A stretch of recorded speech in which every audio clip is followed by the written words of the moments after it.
assombrados, eu sou a Ana Paula e vou contar um relato pra vocês. Meu primeiro filho.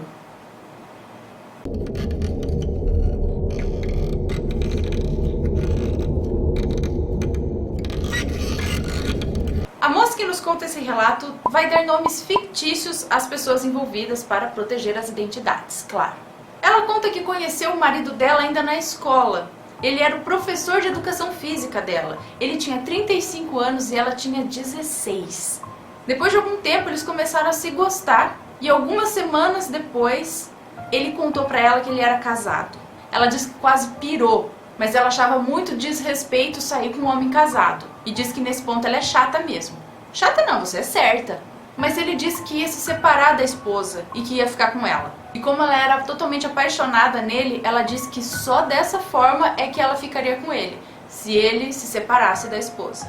Passado um mês, ele veio com a notícia de que faltava apenas uma assinatura para concluir o divórcio. E nesse período ela ficou sem contato com ele. Uma semana depois ele veio com a notícia de que ele estava oficialmente separado e que agora eles podiam ficar juntos. Ele já tinha 2 filhos com a ex-mulher. No começo do namoro, ela percebeu que a ex-mulher dele ficou meio depressiva por conta da separação. Ela disse que ela percebia isso porque tinha contato com os filhos dele, por isso, vira e mexe, ela também via a ex-esposa dele. Mas até aí, tudo bem, é normal, né? E quando ela fez 17 anos, em 2009, o Marcos pediu ela em casamento. Ela ficou super feliz, era tudo que ela queria. A família dela já não aceitou muito bem a situação. Também, né? Ela tinha apenas 17 anos e ele 36.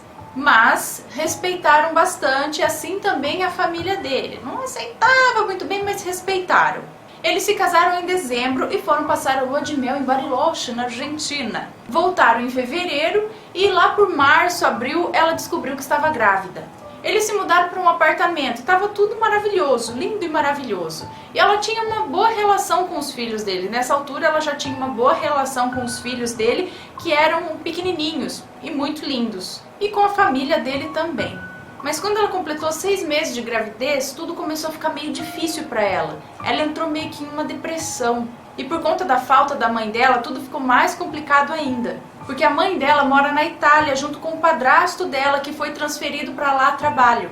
Sendo assim, ela chamou a Dedé, uma moça que trabalhou por muitos anos na casa da avó dela e que agora ela chamou para trabalhar na casa com ela para ajudar nessa vida de casada e agora grávida. O bebê dela nasceu aos 8 meses e 2 semanas de gravidez. Ela ficou maravilhada porque é o que ela sempre quis na vida, é ser mãe. E o Gabriel, o filho dela, disse que é um presente na vida dela. Porém, depois de ter o bebê, quando ela voltou para casa, ela sentiu uma energia muito ruim lá. Ela começou a não se sentir bem na casa. Quando o Gabriel completou 4 meses, ela voltou totalmente ativa, conciliando a vida de casada e a vida de mãe. Até que uma manhã de quarta-feira, ela foi até a academia do prédio e quando voltou, ela entrou correndo para ver o bebê que estava aos berros no quarto. E quando ela entrou, ela viu um homem segurando os pezinhos do bebê. Naquele momento ela entrou em desespero total, ela chamou o marido, mas ele não acreditou no que ela disse. Tipo, você tá, né, às vezes é o estresse, alguma coisa assim. Mas a Dedé, a moça que trabalhava na casa dela, diz que é evangélica e é muito devota à religião dela, ela diz aqui. E ela diz que já havia sentido também uma energia muito ruim dentro do apartamento deles. No dia seguinte, pela manhã, ela disse que tinha que sair para resolver os problemas do trabalho que ela ia começar. E pediu para Dedé ficar com o filho dela por umas 2 horas, mais ou menos. Ela não podia deixar com o marido porque ele saía cedo para trabalhar nas quintas-feiras. Então ela foi tomar banho para se arrumar para sair, enquanto isso a Dedé foi arrumar o quartinho do bebê. Quando ela ouve a porta bater, ouve a Dedé gritar e aos prantos. Então ela correu desesperada pro quarto e viu a Dedé carregando o bebê, chorando e apontando pro berço dele e falando: "Ele tá aí". E ela diz que sinceramente ela nunca viu a Dedé chorando e uma mulher na idade dela não iria mentir uma coisa dessas. Então ela acalmou a Dedé, acalmou o bebê e ficou tão atordoada que ela nem saiu para a entrevista de emprego que ela ia fazer. E elas foram para a cozinha e a Dedé foi logo falando que ela tinha que fazer alguma coisa, que senão alguma coisa ia acontecer com o Gabriel, o filho dela. Que ela sentia que tinha alguma coisa querendo pegar o Gabriel. E depois que a Dedé disse isso, ela disse que o coração dela gelou e ela não sabia o que fazer. Então ela ligou para a mãe dela, contou tudo, e a mãe dela falou que ela precisava ir numa rezadeira levar o menino. Mas ela disse que no fundo ela sabia que não era isso que ela tinha que fazer.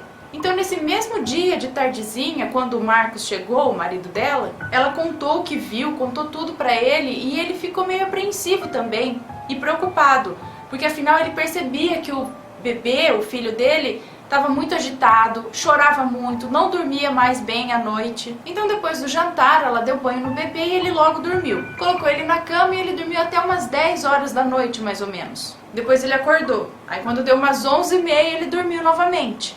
A impressão que dava é que o bebê estava morrendo de sono, mas que tinha medo de dormir. Então ela ajeitou tudo, colocou o bebê no quarto e ela foi dormir também. Então quando deu umas 3h50 da noite, mais ou menos, 10 para as 4 da manhã, por aí, o bebê começou a chorar no quarto dele e ela ia levantar para ver o que era. Então o marido dela falou que não, que ela podia ficar deitada, que ele levantaria e iria até o quarto do bebê. De repente o Marcos, o marido dela, voltou com o Gabriel no colo com uma cara totalmente assustada e dizia para ela que ele tinha visto o fantasma. Ele viu o fantasma no quarto do bebê. E era perceptível ver que o Marcos ficou totalmente assustado com aquilo. Então eles fecharam a porta e colocaram o Gabriel para dormir na cama com eles, e a partir daquele momento ela ficou totalmente alerta. No dia seguinte eles contaram isso para Dedé e disse que o marido dela nem foi trabalhar naquele dia. Então a Dedé disse que poderia ligar para o pastor da igreja dela e ele viria para lá, pro apartamento dela, para ver o que estava acontecendo, fazer uma oração e tal. E ela ligou e horas depois o pastor já veio. E ele foi até o quarto do bebê e ela não precisou dizer nada a ele. Ele já começou a fazer uma oração ali. E logo depois da oração ele disse que haviam feito um trabalho, uma macumba, para ela e para o bebê. E mais, o pastor pediu para mexer no berço, porque disse que embaixo do colchão havia uma caixinha. Ela ficou espantada, porque ela sempre mexeu ali em tudo e nunca viu uma caixinha embaixo do berço. Embaixo do colchão do berço, como que ele ia saber? Então eles levantaram o colchão e havia ali mesmo uma caixinha. Então o pastor pegou a caixinha e disse: tá aí o nosso problema. Ele abriu a caixinha e dentro dela havia um cordão umbilical, sangue, um pouquinho de terra e o nome dela e do Gabriel. E o pastor disse mais ainda. Ele disse que uma tal de Mariana havia feito o trabalho para ela e para o filho dela morrerem.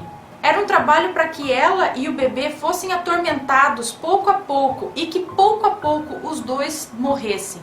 Ela disse que quase enlouqueceu de ódio naquela hora. O marido dela ficou boquiaberto e ele perguntou se alguém da família tinha entrado no quarto e colocado aquela caixinha ali. Então ela se lembrou que logo que o Gabriel nasceu, uma tia da Mariana, que Mariana é a ex-esposa do marido dela, essa tia da Mariana havia levado os dois meninos, os filhos do Marcos, dele, para ver o novo irmãozinho que tinha nascido.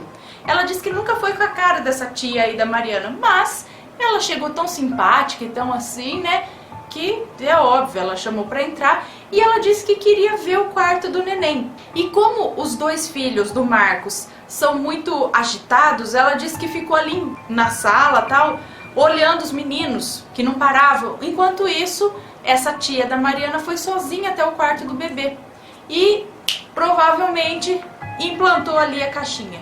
Depois de mais um pouco de oração, o pastor disse que eles precisavam ser fortes, porque muita coisa ainda ia acontecer. E uma coisa que disse que a deixou com a pulga atrás da orelha foi quando o pastor carregou o Gabriel no colo e disse: esse loirinho aqui é mais do que um presente de Deus. Esses olhinhos azuis veem coisas que não vemos. Mas ela não ligou muito, na hora. Depois desse dia nunca mais aconteceu nada de muito estranho, mas agora algumas coisas começaram a acontecer. Talvez relacionadas a algumas visões do Gabriel. Ela tem mais relatos aqui, quem sabe algum outro dia eu conto o que mais aconteceu.